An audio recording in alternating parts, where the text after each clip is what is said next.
Good afternoon, everybody, or good morning. My name is Alexandre Alaphilippe. I'm the Executive Director of EU DisinfoLab, and welcome to our latest webinar. Today, we're going to explore political advertising data with our guest, Sam Jeffers, who is the Executive Director of Who Targets Me. But before we start the webinar, we have our usual housekeeping rules that I need to remind you of. So first is that this webinar is being recorded, and recording will be available on our YouTube channel shortly. And pro tip, you can also find all of our previous webinars on our YouTube channel and on our website that you can replay to have more access to community content. In terms of accessibility, you have the capacity to add live AI captions of this webinar. To do so, it is very simple. You go on this captions menu that is on the bottom of your screen. The original language is English, but you can have a translation language for the caption in many world languages in case you would like to have captions in your own language. Of course, translation is automated and cannot be always 100% accurate. The third thing I need to talk to you about is about the Q&A. We're going to use Slido for Q&A today, so which means we do not use the chat and the Q&A from Zoom. So in order for all of us to be acquainted with Slido, you can join at slido.com, #disinfo, and please tell us where you are joining us from today, and we are looking forward to see your responses. We are above 50 participants already today, so let us know where you come from, and we're going to start in a few seconds. As you know, EU DisinfoLab is organizing these webinars on almost a weekly basis. You can find the list of webinars and the registration are different social media, on Blue Sky, on our website disinfo.eu, on Mastodon, and also on LinkedIn. So feel free to look at the list of next webinars. We'll come at this after the end of this session, and to make sure to register. And I'll also come to another registration that you might find important is the registration for our annual conference Disinfo 2025, will take place in Ljubljana on 15 and 16 of October. The registrations have opened, and we are looking forward to welcome. So today we're going to talk about the political advertisements. And in this session today, we'll explore how to better read political advertising campaigns. We know that there are a lot of data available, how we can access this data. And we're very happy today to have Sam Jeffers, who will present tools and dashboards developed by Who Targets Me. That's the name of the organization. And Who Targets Me tracks political advertising campaign spending, targeting, and messaging across more than 60 countries and 800 political parties and groups. And today we'll also look at how Who Targets Me works during election campaigns. And there were a lot of election campaigns recently, and how political ad data can be used to complement academic and investigative research. I'm very happy to welcome Sam on stage. Sam, welcome. You are the Executive Director of Who Targets Me. You're also the co-founder of Who Targets Me, and you've been to, just mentioned, you've been to the EU DisinfoLab conferences many moons ago. We're very happy to have you here. And at Who Targets Me, you campaign for the transparency needed to help voters understand how political campaigns try to win votes and using digital ads. And you have been creating software that tracks political ad spending, and your work has been covered extensively in the media, including BBC, CNN, and the New York Times. Sam, the floor is yours for around 30 minutes, and then we'll take questions on Slido. Feel free to already ask questions as long as the presentation is running, so to not lose track of your ideas, and we'll have roughly 20-25 minutes to fill and to reply to the Q&A. Sam, the floor is yours, and thank you for coming. Thank you very much. Thank you for having me. Let me share my screen. One moment. Share the right one. There we go. So hopefully that appears for everybody okay. All good. Okay, yeah. So thank you, Alex, yeah, for your kind introduction and your kind invitation. As you said, Who Targets Me's mission is about political advertising transparency and accountability. We do that across three real layers. So the first of those is that we build tools. We want to help people understand the political ads that they see. So we'll come to all of those tools, but we started with a browser extension that people could install, and it would kind of catch the ads that you saw and try and contextualize those a bit more. Now we use lots of ad library data and other things that we'll come to as well to try and explain what we see. We then like to talk about what we see with media, civil society organizations, academics, and then through our own channels. You can follow us, and we're talking about political ads most days of the year. And then obviously advocacy for more transparency for this type of advertising, ideally in law, if not through self-regulation, if not through the type of work we're doing, and trying to make that sort of a piece of consistent, ongoing democratic infrastructure. So we want to be able to help people understand who's behind an ad, what the purpose of it is, and we think that by doing that we can strengthen accountability, and then we can obviously add to trust and improve democracy overall in the digital age. What we've seen over the 7 years that we've been running this organization is that there has been some emerging self-regulation, right? Platforms under various forms of pressure have built things like ad transparency data sets, archives, these sorts of things. There's been some acknowledgement from actors in the space who are running ads that they need to behave slightly differently, that they can't get away with things that they might have done a decade ago, and certain types of practices have become more difficult, I think, for them to pursue over time. There has been at least the arrival of little bits of regulation in this space. So obviously there is a political advertising regulation coming forward into full implementation later this year in the EU. There's a Digital Services Act. For example, a country like Canada, which has had an election this week, has had some rules around political ads for a few years now. The UK, where I'm originally from, has some very kind of basic rules around what are called digital imprints and being able to put who paid for an ad on an ad and things like that. So there is some limited regulation out there. It's not quite where we'd like to go, and perhaps we can talk about that a bit later on. Despite that regulation, despite the self-regulation, the voluntary things that platforms have done, our focus is still on trying to create practical ways to improve advertising transparency. Because I don't think, even now it's easy enough for voters to be able to kind of read the information they're presented with. The digital environment is very confusing. Lots of things coming from lots of new accounts you might not have seen before from different places or people you've never heard of. And we should be doing a lot more to try and kind of help and contextualize that information and help people understand what's going on to win their vote. So I'm going to start with a really basic, what actually is a political ad? So this is an example of the most recent ad running on Donald Trump's account. He is fundraising for his campaign, whatever his campaign is, right? He probably shouldn't have a future campaign, but I guess that is still up in the air. So he's fundraising, he's using a golf day, a kind of competition to try and get people to give their email address and give some money. This is a very typical political ad, right? It's a paid, targeted message. 99% of the time it's bought by a candidate or a party or some kind of affiliated organization. It's a sort of recognizable political actor. I think what we see in our data is about 1% of the time at the moment, it seems to be some sort of AI generated scam. Again, I'll leave it to you to judge whether or not ads from Donald Trump are a scam or not. But that is something that has been accused of them in the past. And a very, very tiny fraction of the time, you will see these ads as being something completely unrecognizable that would be something that would look like a foreign influence operation or those sorts of things, right? It's usually, even if it's a legitimate political actor and you worry about the sources of their funding, they're at least recognizable and some of that stuff's there. So yeah, political ads mostly from politicians, parties, candidates, paid for and targeted. Where did they get bought? So primarily we look at, and I think primarily the market is mostly on these two services, but it's Meta and Google.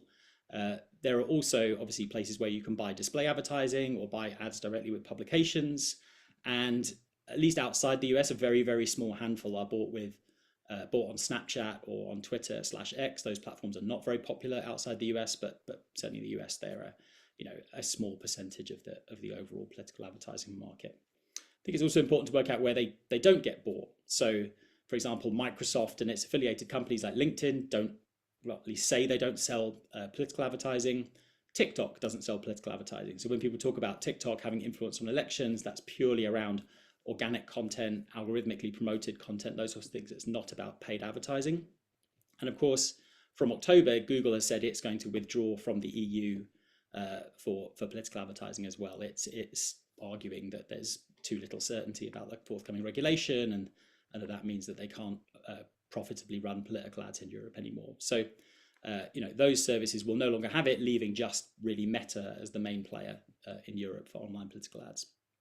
I think, again, to reiterate, I think it's really important to maintain this clear distinction between intentionally purchased paid advertising and organic content, right? So organic content's much more random. It's kind of carried by the wind a lot more than maybe is paid advertising, which is trying to reach defined audiences in specific ways with specific amounts of money.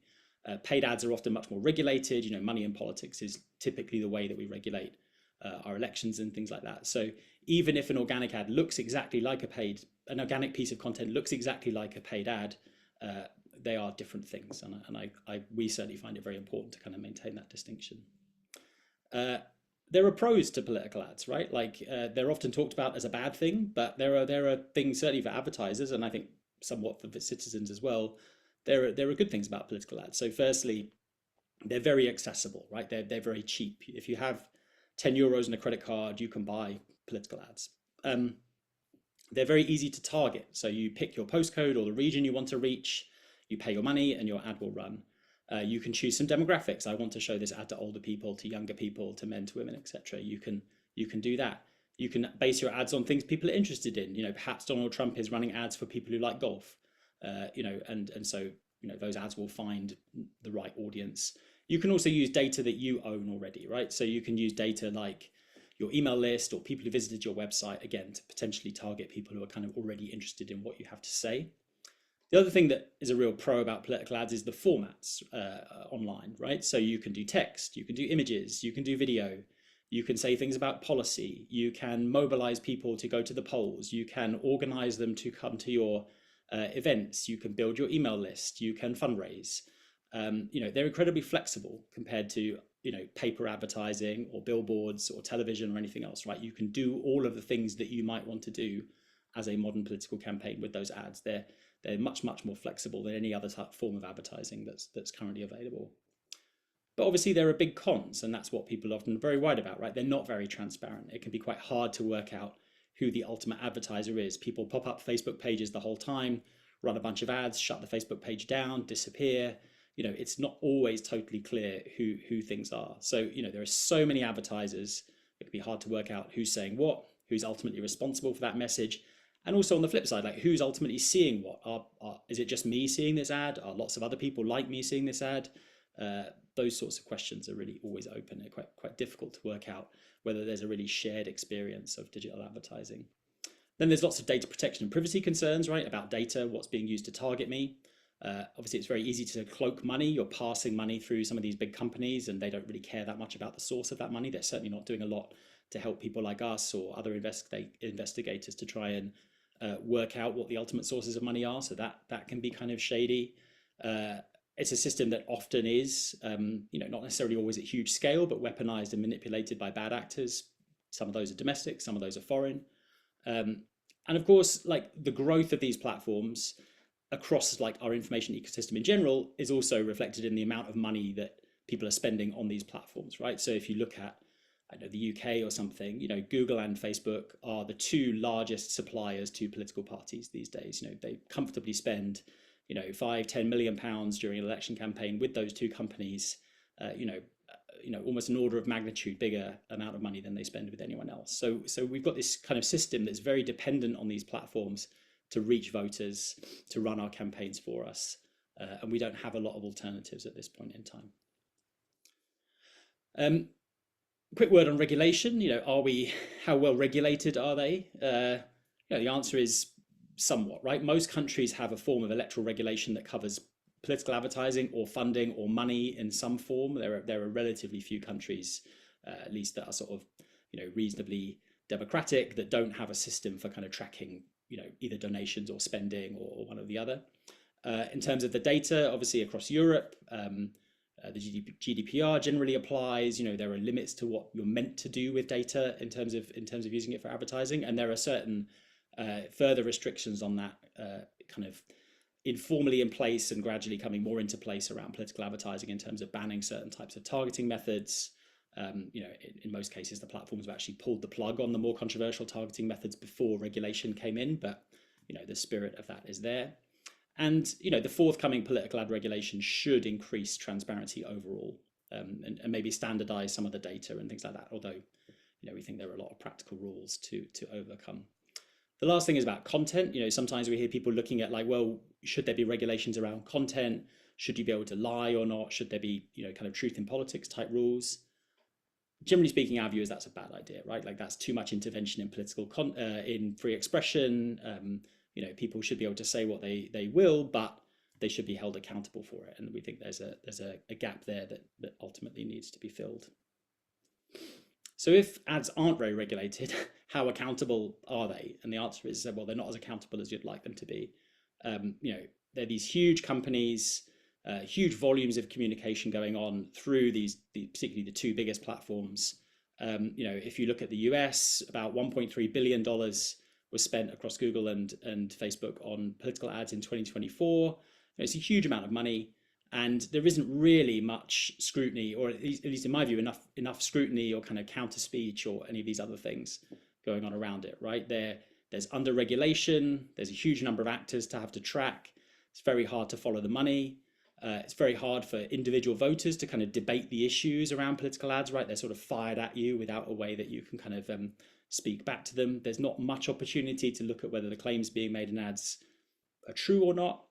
So there's some big gaps there in terms of accountability. So we're again looking at ways that we can kind of help and potentially automate some of that to make that situation a bit better.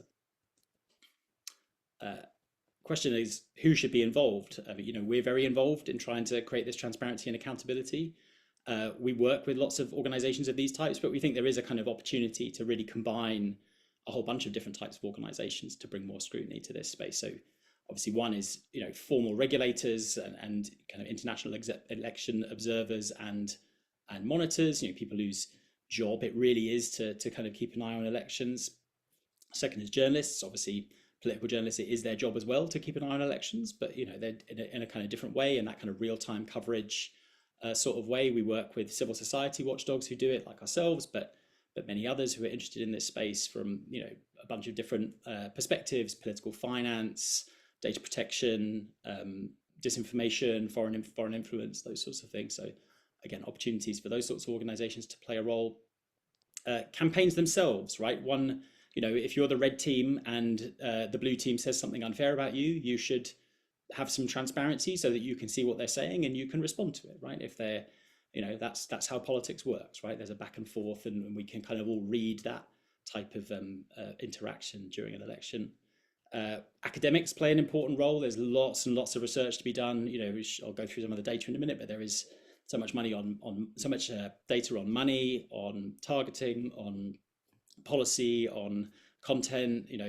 There's work about the role of platforms. There's comparative study, etc., etc. Platforms should really care about this data as well. They should be involved, right? We often criticize platforms for not paying enough attention to things that happen on their services. They often argue their services are too big to be able to kind of understand this, but they need to observe and update their own policies to make sure that things like this sort of notional idea of political neutrality and fairness and so on happens on their platforms and things like that. Again, there are some that don't observe those norms at all, but they should play a role. And lastly, we hope that individuals who care about the information that they see can kind of join this, right? They can scrutinize this data, they can understand the context better, they can learn more about ads and become ultimately more kind of involved and educated and engaged with what's going on. Can we look at political ads? How do we look at them? So political ad libraries are really the way that we do that, right? So since 2018, Google, Meta, Snapchat have offered ad libraries of various styles and qualities. Twitter sort of has one. It's very bad, as with lots of their offerings at the moment. And we also think there's some opportunities to improve those, and that's going to be what we'll talk about in terms of our work from here. So I'm just going to do a quick review of some ad libraries, just so you can see what they look like. You may already have lots of experience doing these, so I'll keep it relatively brief. But the first one is the Google Ad Library. I'll jump over to it. One of the challenges we find with the Google Ad Library is it's quite narrow, so it has fewer countries in it than Meta's ad library, mainly just the EU and then the big democracies. Also, the scope of who is and isn't an advertiser is quite narrow. So, if you're running in a national election or a federal election, EU election, you will be covered. But if you're running in local elections or running issue-based ads, or certainly if you're a foreign actor, weaponizing, YouTube ads or something, like, you won't show up in their data. So the scope of who's involved is quite narrow. The good things about it is it's quite close to real time, so you can actually see who's running an ad at a given time. And you can actually see also like how the ads are targeted, which is quite helpful. So, you'll look at an advertiser. Here are the ads that Jon Ossoff, who is a Senate candidate running in Georgia in the US, is running right now. You can kind of click on that ad.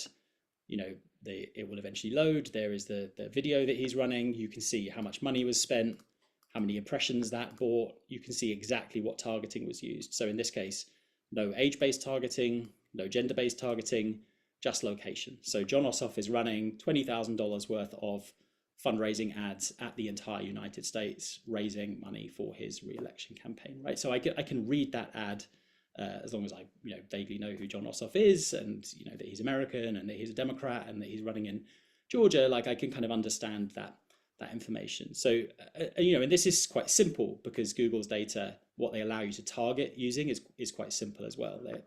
And as a result, you get these quite generic ads. You really kind of negate that risk, I think, of micro-targeting, this kind of concept about profiling people and sort of that sort of stuff. So it's quite a simple ad library. It's not terribly navigable. You can't search by keywords. You can't look up stuff through topics and that sort of stuff. But yeah, you can roughly see who is running ads and who has run ads on Google's platforms.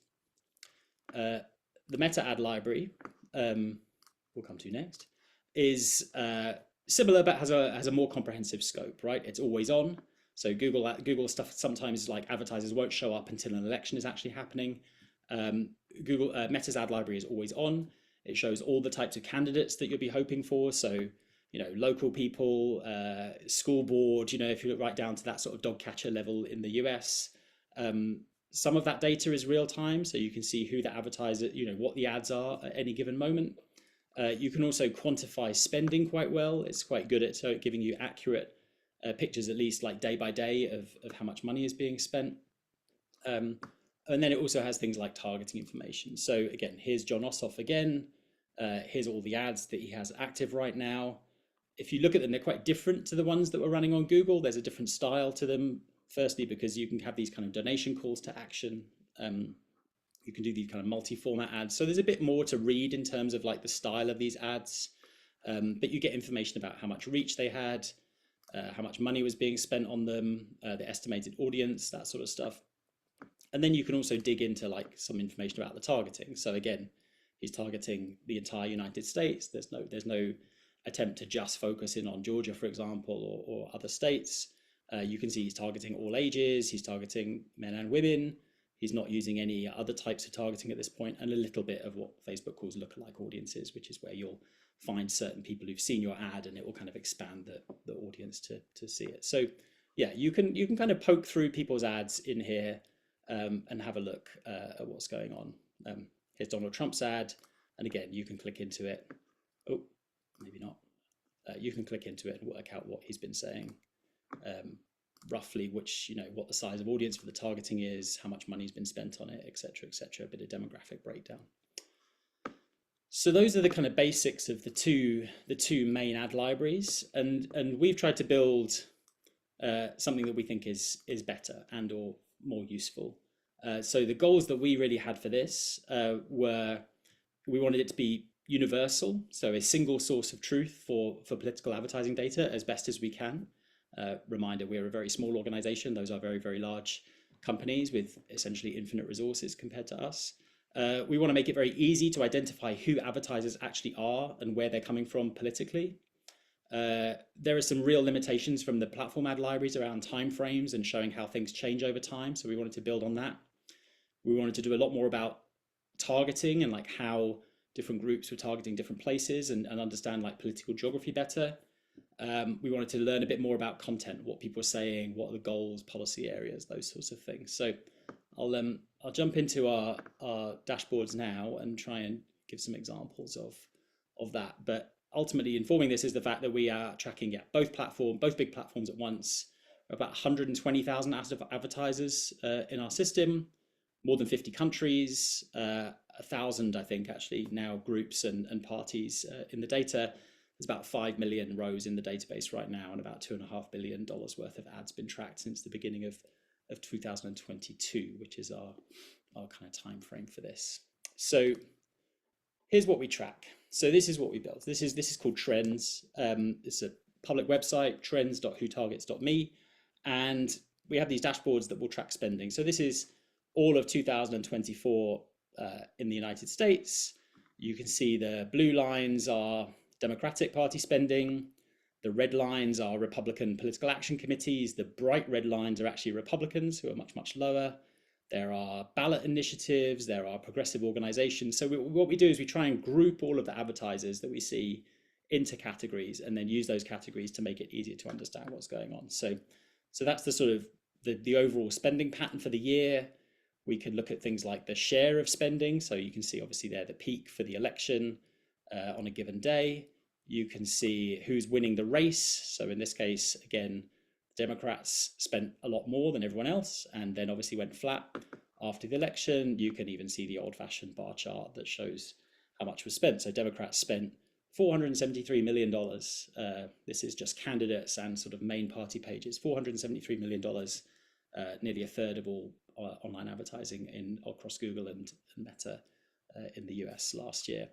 We also have a few other things on there about how many advertisers we're tracking. So in the US, that's nearly 40,000 at this point, $1.3 billion, $1.4 billion worth of advertising during that calendar year, with an average of nearly $4 million a day. And the highest day, obviously, just as the election was about to happen at nearly $25 million. We then also have leaderboards. So you can see, Kamala Harris was the top spending advertiser in the US. She was active for 294 out of 365 days. Last year, you have a high day of $3 million, you have a low day of just $184, and $86.6 million spent. And again, you can just keep on going down the list like that, right? So we publish the top 20 in that list, but you can actually download the top 100 with this little button at the bottom here. And again, it's just tracking all of these different types of actors. It's got political action committees, it's got Republican candidates, political action committees for the Republicans, ballot initiatives, these sorts of things. And again, we summarize that all by groups and like how much their spend broke down across different platforms and things like that. So that's a sort of macro picture of the US alone last year. But we do that for lots of other elections. So this is Germany in the lead up to the recent federal election there. And again, we're tracking just over 10,000 pages as part of our effort there. 10 million euros in this case, with a high day of around €500,000. And again, that leaderboard there showing that the Green Party was in fact by far the biggest spender in Germany during that campaign, rather than, as people might sometimes expect, CDU ultimately won it, or the AfD, who get a lot of press attention, but don't necessarily spend very much money at all. And in fact, the AfD were only the 6th biggest spender and spent only 10% really of what the Greens did during that particular campaign. Also, that's broken down by platform. We can then, though, dig into any individual party, right? So you click on a party in the sidebar, we can see what their spending looked like. So in the German case, the Alice Weidel, the party leader, was the biggest spender actually for the AfD, followed by the party itself, and then a bunch of regional parties and candidates. Again, here's the top 20 AfD pages on Meta, all their spending patterns, etc., during the campaign. And one of the nice things at the bottom of this page is that we actually have these content analysis things as well. So week by week, we can look at people's ads and we will use large language models to summarize the ads they're running, to translate those into English so we can read them, and to look at things like policy areas they're talking about. So yeah, you'll get a kind of summary of what they said during this particular week of the campaign, the themes or the goals they were using in these ads, their tone, again, a summary of what she said in her ads, and then roughly which policy areas she was talking about. Similarly, there are elections ongoing. We produced this data for Australia. So again, we're tracking this right now. Election is on Saturday. Yeah. And again, nearly 4,000 advertisers, 40 million Australian dollars, $2 million days. We're tracking Trumpet of Patriots, which is a very weird billionaire-funded political party that will probably win no seats, but continues to spend tons of money in Australian elections. So that's all in there, and we can look at that, or we can click into the Labour Party, or click into the Liberal Party in Australia, who are the challenger party, and again, we can see all of the pages that they're running ads on.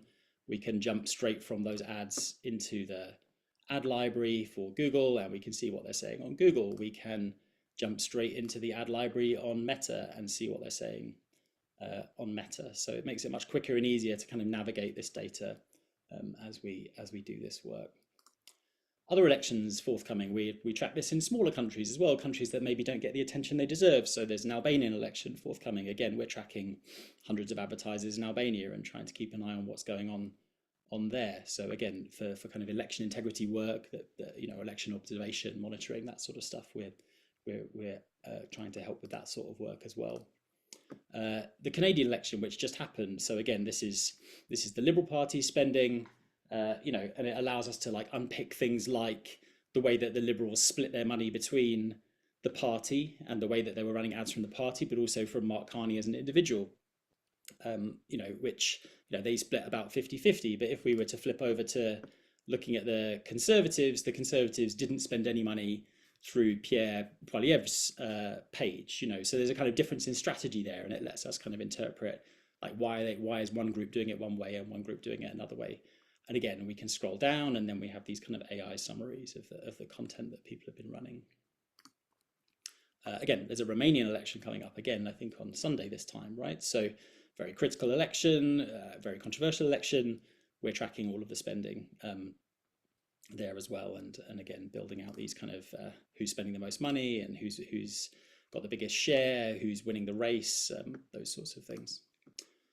We also can categorize things in different ways and cut and dice this data in different ways. So if you look at Hungary, for example, where there was an interesting story this week about subsidy of pro-government media, we've actually had a category for pro-government media and pro-government organizations for quite a long time, tracking that spending. And it's a very clear picture of it, right? We can see who are the biggest actors who are running ads in Hungary, how much are they spending? Again, this is just for one category, right? If we look at the national spend, these pro-government organizations are by far the biggest category.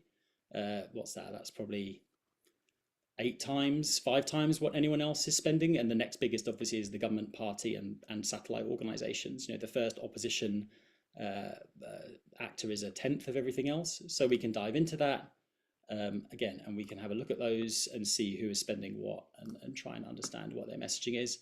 And it's really interesting, right? You can see this particular publication. The advertisements highlight opposition to Ukraine's potential EU membership, expressing concerns over security risks and economic impact, especially on agriculture funding. Sentiment of skepticism prevails, urging citizens to oppose external decision-making on this matter. Additionally, the advertisements promote the convenience of the Health Window app. Could a publication be more pro-government in its tone? And when we look at this compared to other countries, we don't see similar media organizations running ads in other places to the same extent. So either Hungary has a very unique media model that allows these sorts of organizations to make lots of money and spend it on ads, or there is something else going on in terms of party funding, funding from the government rather. Another form of dashboard we're interested in, so we've done a lot on their spending, tracking spending patterns and who's spending money and maybe where does that come from. We look at targeting as well. So we're very interested in who's running different forms of targeting. This is a dashboard that we build with an academic colleague of ours, and it allows us to see, the Bloc Québécois, the Canadian Quebecia kind of separatist or at least independence groups. They're interested in patriotism, people interested in independence, those sorts of things. So again, we can kind of track and aggregate all of this targeting information that comes out of political campaigns. Similarly, for the US, we can also look at people like who are being excluded. So the Democrats, actually during the election last year, they didn't want to show ads to people who like Joe Rogan. Actually, they spent some money keeping ads away from those people, keeping ads away from people who liked MMA, who liked NASCAR, you know, those kind of like Republican kind of cultural things. Similarly, we can also look at things like competition. So this again is for the US election last year, where we're looking at who's fighting over spending money to reach people with a bunch of interests. So at the last minute, the last month or so of that election, the Democrats spent lots of money trying to reach people interested in hip hop and Latin pop, but you know, the Republicans spent a small amount of money on that as well. Whereas, you know, if you look at the NFL, like the Democrats spent a small amount of money trying to reach people interested in American football, but the Republicans massively outspent them on that. So there's interesting things you can do about like looking at the amounts of money being spent to reach certain types of audience and looking at the competition around that. Similarly with demographics, right? So again, this is back to Canada, the Bloc Québécois, you know, not really targeting younger people at all. Conservatives, you know, and liberals fairly even in the way that they target their age groups and those sorts of things. But we can also look at things like, did anyone use sort of gender as a targeting basis during ads? So again, Conservatives did run quite a lot of ads that targeted just men, and equally quite a lot of ads that targeted just women. And they kind of tailored the messages based on interests, you know, things they thought men would be more interested in and things they thought women would be more interested in. And they kind of ran their campaign along that line. Even things like language and so on are picked up by our systems to be able to understand what's going on with that. Another thing we're very interested in a lot of this stuff, is location, right? Politics is all about, you know, constituencies and districts and regions and all of these sorts of things, and campaigns will use those things to target their ads. So this is for the forthcoming Australian election, but we have a dashboard where you can, you know, take a party or a page or something and just look at all of the zip codes that they happen to be targeting. So you can do fun things with that. You can build maps, for example. So this is a map of Canada, and this was all of the postal codes that were being targeted by the Canadian Conservatives, and you can just jump in and start clicking around. You know, were they targeting where I live? You know, I can pick out a place, click. You know, the data's not perfect, but I can see the Conservatives spent $1,107 targeting this one place, and then, you know, if I were to move around any other area, I would be able to find little bits of data about what was going on there. So it's really nice to try and pull all this data together into something that maybe is a bit more accessible that way. In the UK this week, we have local elections on Thursday. You know, one of the things that's going on alongside that is a very important by-election, and so the Reform Party is expected to win it. So we can have a look at that. Like, what have the Reform Party been doing with their ad this week? We can filter for them. We can look at the places they're targeting, and yeah, okay, they've spent more money in Runcorn, which is where this election is going to happen, than anywhere else. But we can also see which counties they've been targeting, because there's a bunch of these kind of local and kind of county elections going on at the same time. So again, we can filter on all of this data pretty much in real time and understand what's going on. And that's not just, you know, that can be postcodes as well as anything else, right? So we can just look at like really small areas that people are targeting and try and understand what's going on. I'll just run through a couple more quick things before I finish up. A tool we worked on in Germany, which was quite an interesting one, was supporting a pair of academics who were looking at the use of AI in advertising, AI generated images in particular, and trying to look at like, well, who's doing this most? So what we found was the AFD was using AI more than anywhere else in their images.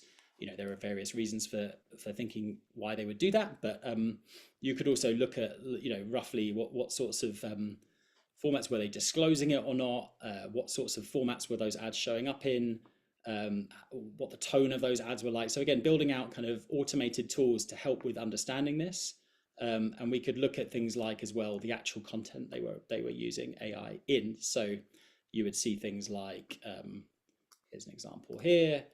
A Facebook post in this case rather than an ad, but again using AI generated images of opposing party leaders alongside Alice Weidel in that way. So, you know, it's just an interesting picture into who's doing what with artificial intelligence in political advertising. So yeah, lots of stuff in that.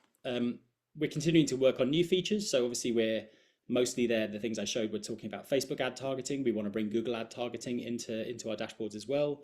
We'd like to automate maps and make maps a thing that we can always use to make this data more accessible, and you can sort of see what's going on in any country at any point.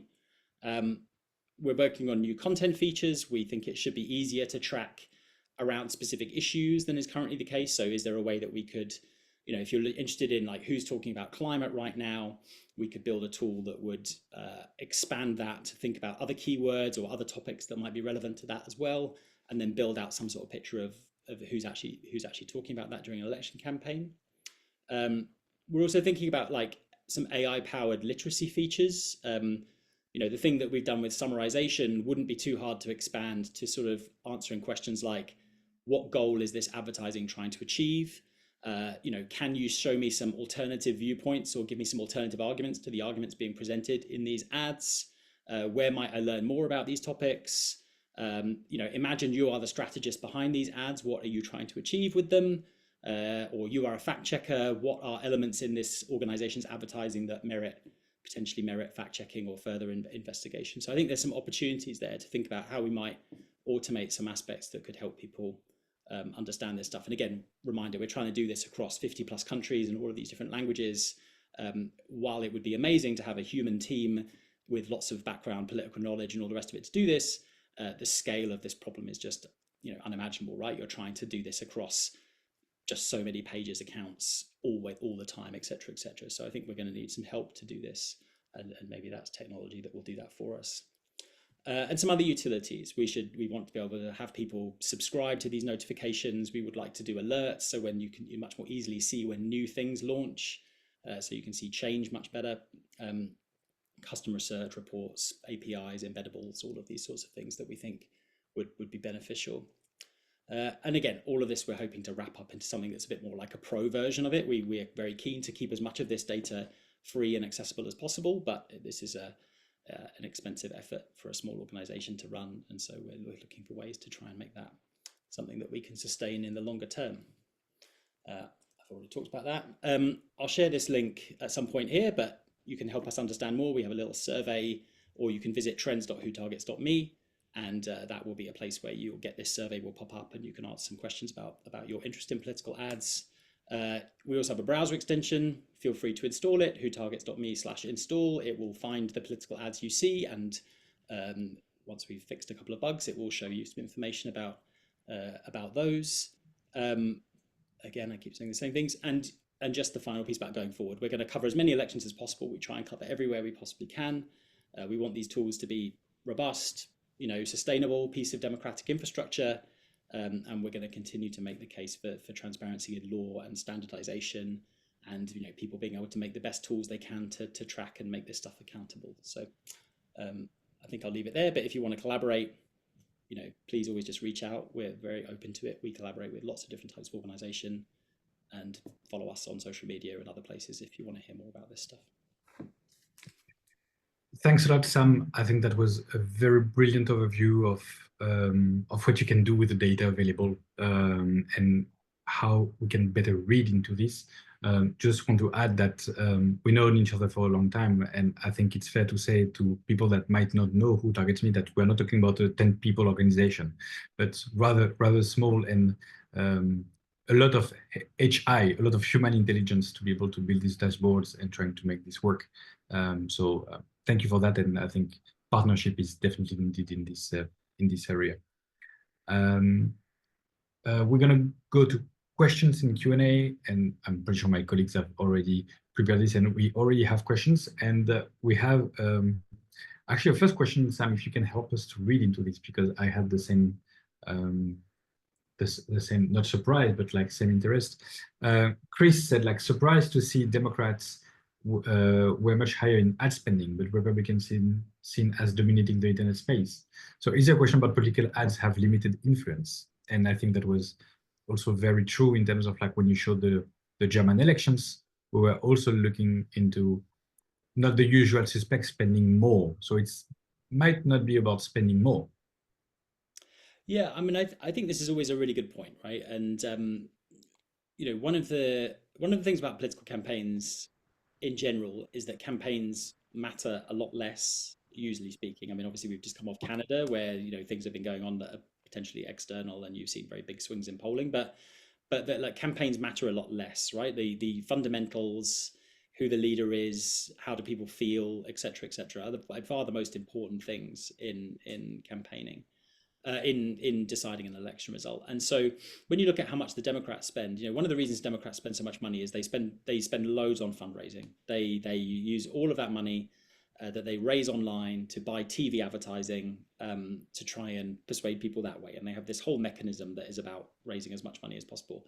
The Republican Party is much less interested. I mean, it was more interested in doing the kind of small dollar fundraising than it is now, but is much less interested in it, and is much more reliant, as you note, on this kind of idea of like owning internet culture and kind of dominating online space that way. Now, I think that is, I think there are some interesting arguments about it. My personal view is it's probably a bit overblown in both directions. Like, the Democrats spent all this money on ads. Ads don't work is too strong a conclusion to draw, because they raised hundreds of millions or billions of dollars off the back of them, and their supporters are very happy to put their hands in their pockets and treat that as like a proxy for support. On the flip side, is the Republican media space really as dominant as it would be? Do they really own culture in the US? That is a moment in time potentially, and it may not be the longest moment in time. And that there is a lot of Democrat hand wringing. There is a very good op-ed written by someone who was the deputy director of the Harris campaign in the New York Times this week about what that all looks like. But I'm not persuaded that it's as black and white as sometimes you'd expect to see.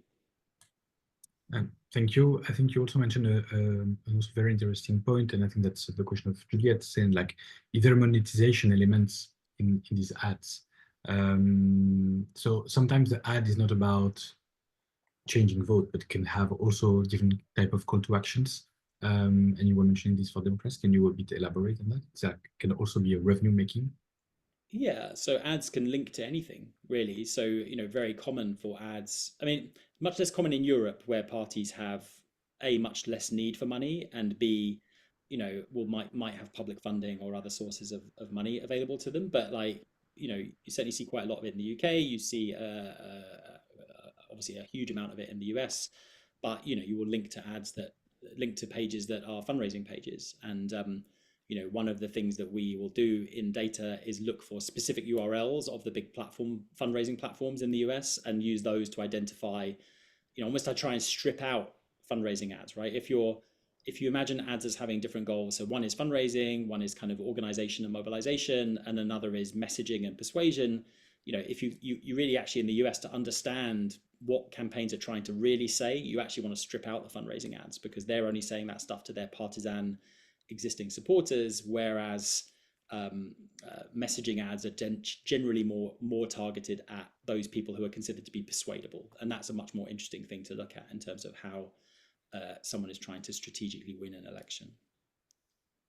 Okay, thank you so much. Another question is also about TikTok. We mentioned Google, we mentioned Meta.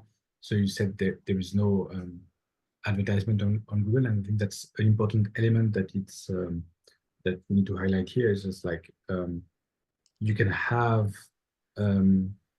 political ads that are not paid on the platforms. What you can only monitor is like what's paid on the platform. Can you explain a bit the difference of what it is?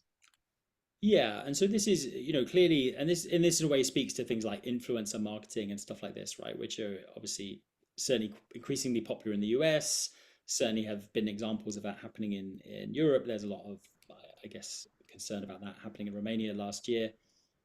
TikTok doesn't accept paid political ads. If I am a prime minister of a country and I want to run ads promoting my message, they won't accept those ads. However, if I am a prime minister and I go to a bunch of influencers who are willing to say things on my behalf, and maybe some payments happen in the background, for any other reason, obviously you might be able to build what the equivalent of like a targeted advertising program would look like. It wouldn't be necessarily geographically very targeted. It might not necessarily even hit all the right demographics, but at least you can get people to say the things that you want them to say and reach a demographic that you might be looking to reach. You know, you're going to talk about, I know there's a lot of this in the US, but talk about student loans or those sorts of things, right? And like the assumption is that Facebook ads won't reach people who are interested in student loans, but TikTok influencers will. And so, you know, I think the shady stuff is as much about campaign finance and trying to get people to actually declare the money that is being spent and to do that in as close to real time. You know, Facebook, for example, has a very kind of weird and not very good way of people being able to declare influencer like paid marketing stuff and on whose behalf it is. It doesn't work terribly well, but it's the sort of system that probably will need to get developed better if we're to learn more about this stuff. Otherwise, as the question says, it will continue to be mostly pretty shady. Yeah. To go on the shady influence, I think also we've also seen in the case of influence operation that sometimes political ads, but like not in the fact that it's like paid by political party, but which is political content can be paid by pages that are not affiliated to candidate or political parties. How do you deal with this? Yeah, I mean, so there's a number of challenges around all of this, right? So the when platforms accept ads, they are not, frankly, so Meta and Google both have a process whereby you're meant to sort of identify yourself as a political advertiser. You notionally meant to upload some ID and do something that verifies that you are a person who is allowed to do this. Now, obviously this is not a super strong system and people get around it, and obviously people run ads without going through that process, and really then generally speaking the platforms mostly catch that after the fact rather than before the fact. So an ad will run at small scale with what's called like no disclaimer, as Meta would call it. And if they find that, they will take the ad down, they will stop it running, they will ask that advertiser to verify themselves if they want to run more political ads. But by then, certainly if you're a kind of sophisticated operation, you will have created a new page with a new set of ads, and you will have moved on and done it again, and you will see that thousands of times over. So you have this kind of the classic like whack-a-mole type situation where you're trying to shut down things that are constantly kind of respawning and trying to run themselves again. However, from what we see, they tend never to reach big scale at this point. Like the systems, whatever systems the platforms have in place, they might still run hundreds of pages that are running kind of dodgy ads, but they never seem to reach that kind of big scale of like, oh well, we just put 50,000 euros through a single page in a day and it really flooded the market, right? Like that is something that is still pretty much the preserve of politicians and legitimate political parties. It's more like that's more like the 50 euro or the 100 euro level repeated a number of times. There's a very simple question, and maybe I think it was explained, but maybe it's important to explain. Did you get any special authorization to get this data? It's their public ad library data, just reinterpreted. Yeah, so it's basically available for everybody. You just have the capacity to take it and to. So the academic, they have, obviously platforms sometimes offer academic data sets and other things, and those are different, and sometimes those are better, but they also come with restrictions, they come with time limitations, and generally speaking, they are not very good for real-time tracking of election campaigns. Yes. A few questions about regulation. So from Marcus and Diarmuid, both on the UK and on the EU side. Do you see that how the regulators are taking this, especially since after Brexit? But also, do you see anything happening with the kind of next EU regulation, political ads that is being pushed forward? I mean, obviously, the thing that we've always been most interested in around this is I suppose initially like having some kind of verification for political advertisers. We don't think it's too burdensome on advertisers to have to say who they are. I mean, my personal view, a lot of the work we do is spent like tagging and classifying advertisers. Joe Blogs runs an ad. Who is Joe Blogs? Which party is Joe Blogs affiliated with? Are they an independent? Are they someone, so we spend loads of time doing that. And I think it would be good if regulation were to be clearer about trying to get people to identify who they are, and that platforms would do that. It would make life much easier for voters and people like us. I think that, so verification is the first piece. The second piece is really about transparency. Like it's about trying to make political advertising radically transparent. And in both Google and Meta's case, and certainly with all of the smaller people who will take political ads but don't have ad libraries and things like this, it's about trying to kind of make that data as good as you can possibly make it so that you can read it in as close to real time as you possibly can, and to standardize it. And that's been a lot of the work we've been doing over the last year, is trying to work out, well, how do you take data that Google publishes in one format and match it up with data that Meta publishes in a totally different format? And can you do those things read across one another, and how does that work? So I think one of the opportunities for regulation is to try and set the standards for that transparency, because the transparency is the thing that then you can build this kind of accountability infrastructure on top of. I'm much less in favor personally of restricting. There's a question on screen about limiting political misinformation and disinformation. I mean, I think the opportunity is that transparency allows you to hit people over the head for saying things that are true or false. Whether or not we think that is working as well as it could be right now, that is the better solution than trying to kind of preemptively monitor for people lying and passing their advertising through a fact-checking or truth kind of regulator or anything like that. That's much more harmful to political speech, and will do a lot more to shape political speech than we would like it to do, and will have all sorts of unintended consequences. So yeah, transparency and good standards is really the thing that we would like to see, and it's possible the EU's political ad regulation will get there. We would like to see other countries try and follow a similar path. Also about targeting, a few questions from Pablo and Chris on that. First, there is this kind of so first, do you think that we should allow, as in democratic regions, to have targeted advertisement, and until what demographics do you think we should be able to do this? So can we do gender? Can we do age? Can we do location? And the second one was also about the kind of, after Cambridge Analytica, there was this kind of belief that advertisers know about you than your closest friend or your closest family.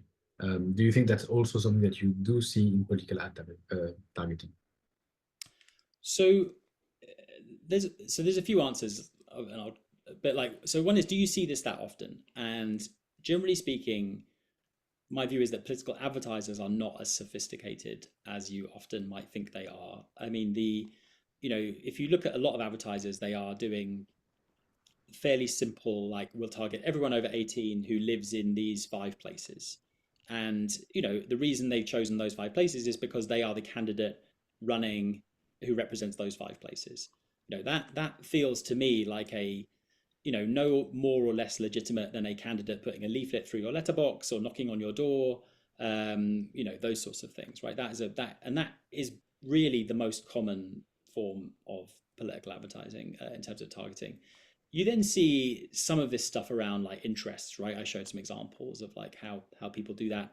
I think there are definitely some aspects of that can feel sketchy, but they're sketchy when they're in combination with certain types of content and that they have decent amount of money behind them. I think it's very hard to say, for me, to say targeting is necessarily bad on its own. And the reason for that is, there has been a successful push to prevent political advertising being targeted using sensitive category data under the GDPR. But at the same time, this makes it much harder for certain types of groups who do pro-social work. If you want to, to be able to reach those sorts of voters, right? If you can't target, say like in London, right? There were a lot of ads that would target the Bangladeshi community in London, with ads in Bangladeshi asking them to come out to vote, right? That feels like a reasonable use of targeting and demographic, maybe even ethnic data to try and reach a particular group who vote in lower proportions otherwise. If, on the other hand, those ads said the election day is on Friday, not Thursday, if you're Bangladeshi, you have to have 16 forms of identification to come to vote, etc., etc., that's a bad use, right? So really, for me, the targeting plus the messaging plus the extent of the spending is the way that you judge whether the targeting is illegitimate. And at the moment, we can't really do that because there isn't sufficient transparency to make it happen. And I understand that people want to kind of prevent bad things happening, but I actually think when you look at the data historically, before some of these prohibitions came into place, most of the uses were more of the former type, the kind of pro-social type, than the bad. And so you have to work out what your trade-off is. Like, is the bad so bad that we have to stop it happening, even if it doesn't really happen? you know, versus how valuable is the good thing that you could potentially do with that if you wanted to reach a particular kind of hard to reach audience. We're running out of time. Just a last question.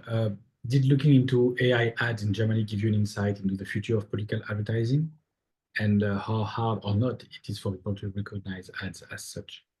Yeah, I mean, my view on AI and ads is that like it doesn't improve capability all that much, and at least from what I've seen so far, it tends to be people from the political right who are using it more than anyone else. You know, generally speaking, I would have said a couple of years ago, the norm is don't do AI in advertising because, you know, no one wants to be called a liar, no one wants to be accused of making things up. You know, and that is really the charge that AI in advertising, you know, begins to level at you. You know, we do now see that for people like the AFD using it a little bit, and that is because I suspect things like people are less happy to appear in their photographs. They are less likely to want to use stock imagery, because if they use stock images, there will be a news story about this person in the stock image is now being used in the AFD ad, and they didn't want that to happen. You know, I think some of the kind of satirical uses, they're fine, but at the moment, at least, they're very clearly like AI. You know, you can almost see this kind of particular AI style that they have, and they're quite readable. And again, I'm not especially concerned at this point about, you know, even the kind of idea of like deep fakes at scale and so on. I think that there is at least in political ads, I think there is a risk of that stuff around scams. We see that stuff in scam advertising a lot. I think there's a lot of harm to individuals that can come from that type of communication. I'm not sure that at this point, all the worries about like the wider social harm about we won't be able to leave what's true or not at any kind of scale is really there at this point. So yeah, does it show us the future? Maybe a glimpse, but not necessarily a clear direction. Thank you, Sam. We had many other questions, but we're running out of time. Thank you so much for all your time and questions, and thank you, Sam, for taking the time to reply to all of these. Sam, so the webinar will be available, and of course, as you said, I think more partnerships and more cooperation is needed to be better at analyzing this and developing new dashboards and new features. So everybody interested in working around political ads, you can contact Sam. On what we have on our plate at EU DisinfoLab. So Disinfo 2025 registration is open 15-16 October in Ljubljana in Slovenia. You can request your ticket now just by scanning the QR code. The recording of this webinar will be available on our YouTube channel ASCP and also our previous ones. Our upcoming webinars, will have a webinar next week about narratives and foreign narratives influencing contemporary conflict in France with Laurent Cordier, Fondation Descartes. Don't worry, the title is in French, the webinar will be in French, but thanks to the captions, you will be able to follow this in English. And I really recommend this webinar, it's going to be very interesting. Hosted by our dear colleague Ines Gentil. On 15th of May, we'll go with Global Witness on Climate Disinfo Reload with Ava Lee. And on 29th of May, we'll talk about the UK riots and the coordinated messaging mobilizing rioters and lessons on detecting inauthentic behavior with Kamila Koroska from University of Amsterdam. Thank you so much for your time. There will be a small questionnaire at the end of the webinar where you can also submit new ideas, new suggestions for webinars. Feel free to let us know what you think and what you would like to have soon. On my side, I will see you probably at a later stage in this year, and our great colleagues will follow up with the next webinars. Thanks a lot, and thank you again, Sam, and good luck with all the projects. Bye-bye. Alex, bye-bye.